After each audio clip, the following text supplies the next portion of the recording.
Vamos à análise com Daniela Nunes, especialista em política internacional, e Bernardo Valente, especialista em ciência política. Bom dia, bem-vindos. Daniela, temos já republicanos a questionar esta morte, a pedir uma investigação. Os próprios apoiantes de Donald Trump, aparentemente, a mostrarem-se indignados. Também vozes do lado democrata a virem ao de cima. Enfim, até onde é que pode ir esta tensão no país? Olá, até uma guerra civil? Bom dia também para quem nos vê e ouve.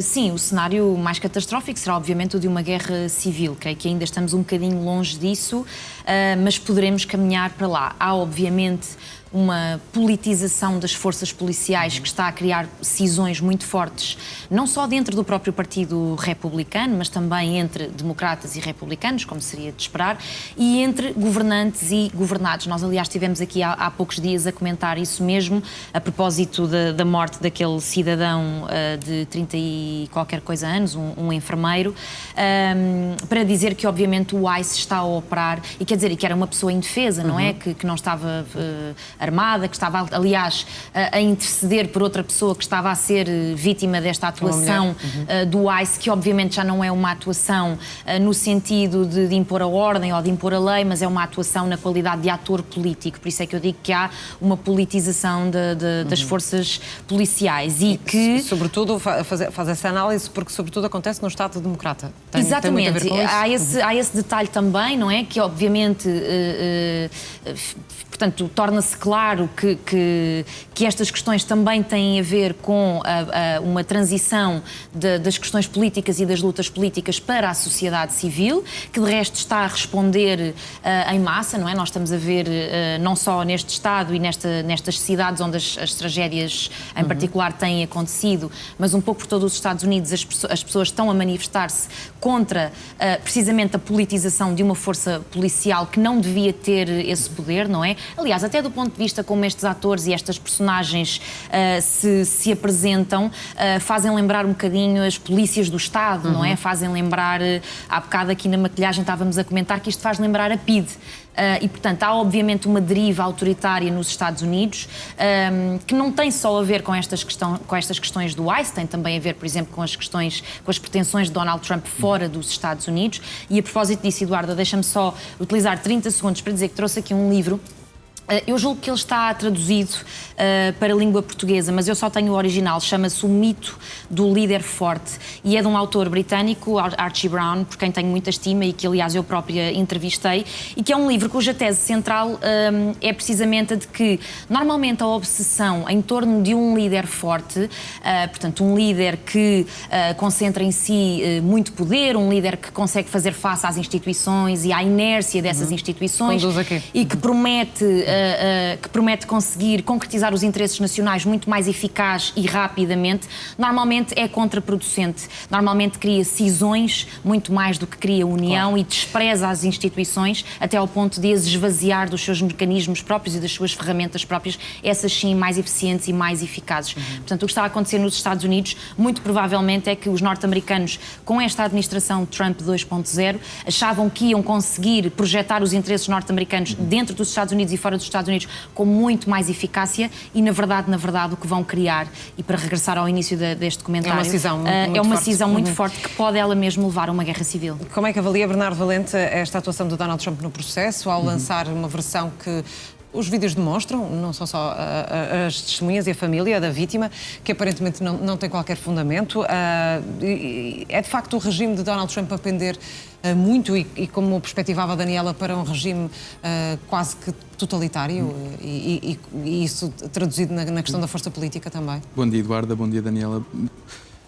A mim parece-me que sim, no sentido em que Donald Trump tentou manipular toda a narrativa, e a verdade é que quando Donald Trump publica aquela foto da arma, uma arma num banco, e diz aqui estava a arma do criminoso que foi abatido, bom, essa narrativa para o eleitorado de Donald Trump já passou.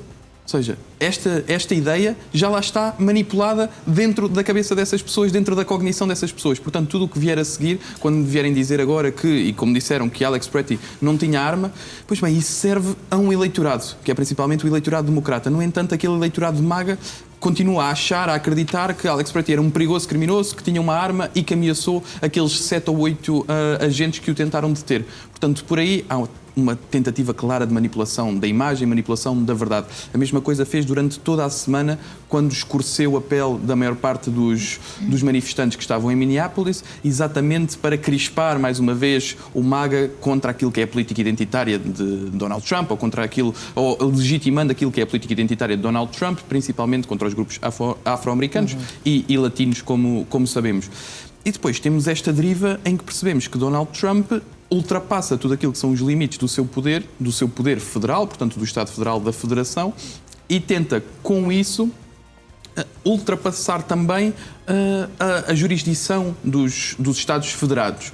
Portanto, dos Estados que estão sob a égide do Estado Federal da Federação. Neste caso, os democratas. Neste caso, os democratas e o Estado do Minnesota, mais concretamente, como tentou fazer também quando enviou a Guarda Nacional para a Califórnia em junho, julho, que depois deu asa àqueles protestos do No King's March na altura, que teve também o efeito de contágio. Portanto, percebemos que há aqui um falhanço do sistema federativo também americano, a partir do momento que existe esta ingerência clara. Não há nada que a justiça americana possa fazer?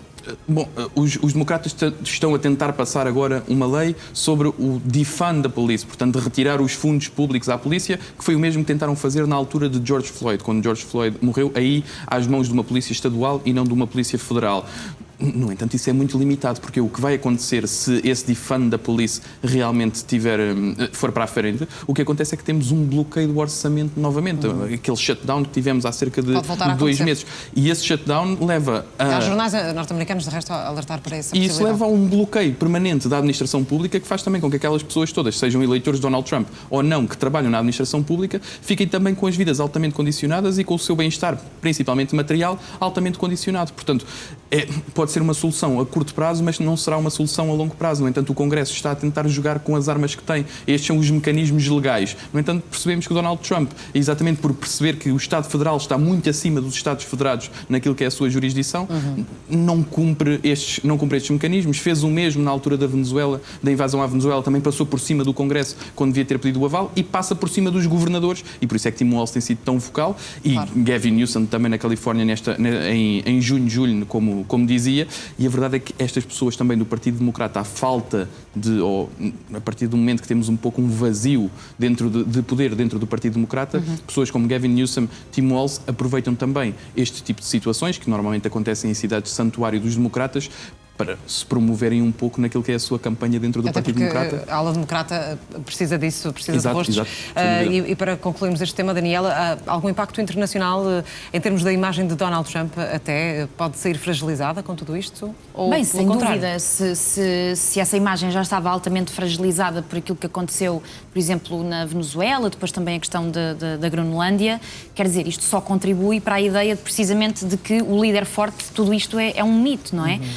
Mas deixa-me só acrescentar aqui uma coisa, a propósito da tua pergunta, Eduardo, e também daquilo que estava a dizer o Bernardo, a propósito dos mecanismos.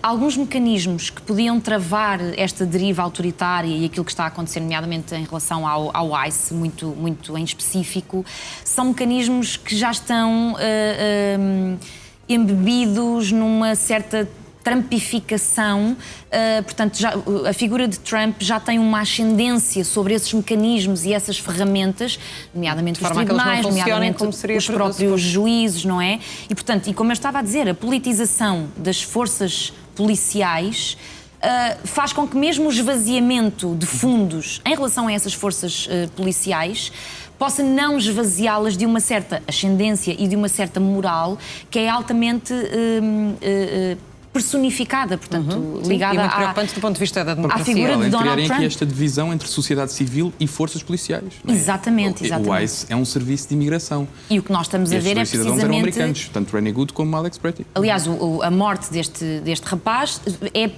resulta precisamente dessa cisão e dessa luta entre polícias e pessoas civis, portanto, populares, não é? Portanto, isto obviamente só pode contribuir negativamente para a figura de Donald Trump, até em contextos em que ele pode achar que se destaca muito pela positiva, nomeadamente quando se compara com outros líderes autoritários, Vladimir Putin, Xi Jinping, esses ao pé dele neste momento há uma situação, não diria que uns são melhores que os outros, mas pelo menos uma situação de quase paridade, não é? Enfim, para a comunidade internacional.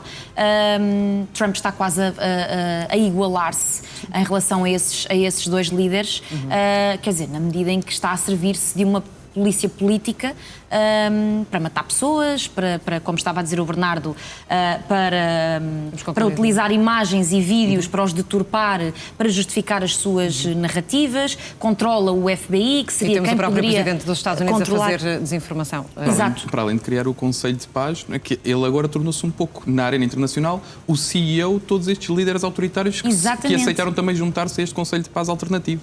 Exato. Um minuto a cada um para olharmos apenas para as negociações de paz. Teremos novas reuniões ainda entre a Rússia e a Ucrânia, naturalmente, depois deste fim de semana, com os encontros em Abu Dhabi. Bernardo Valente, 100% do acordo sobre garantias de segurança, diz Zelensky, só falta assinar, está quase tudo concluído. É mais fácil chegar a um entendimento sobre o pós-guerra do que um eventual cessar-fogo, um entendimento sobre o fim da guerra propriamente dito? Sendo muito telegráfico, sim, isso é claro. O cessar-fogo é muito mais fácil de alcançar do que depois um processo de paz duradouro. O que me parece aqui é que Zelensky, por ter também hostilizado os europeus em Davos, chega à reunião dos Emirados Árabes Unidos sozinho. Ou mais próximo de Donald Trump do que alguma vez esteve, que também pode ser de alguma forma positivo. E mais longe da Europa, naturalmente.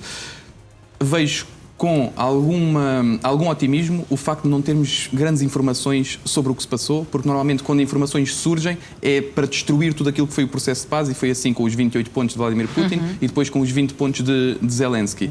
Há aqui uma esperança para um cessar-fogo, agora resta saber que aquele que é o busilis da questão, que é o Donbass, para quem é que fica, porque quem ficar com o Donbass terá uma recuperação económica muito mais fácil, uma reestruturação industrial muito mais fácil, portanto a questão toda neste momento está no Donbass. Claro que as garantias de segurança serão dadas pela Europa, apesar desta hostilização. No entanto, creio que a Europa continuará com estas garantias de segurança fora do artigo 5º da NATO. E agora resta saber se Donald Trump também entrará nestas garantias de segurança ou não, mesmo que estas sejam feitas fora do artigo 5º da NATO, numa espécie de coligação dos Sim, exatamente, numa espécie de reconfiguração do artigo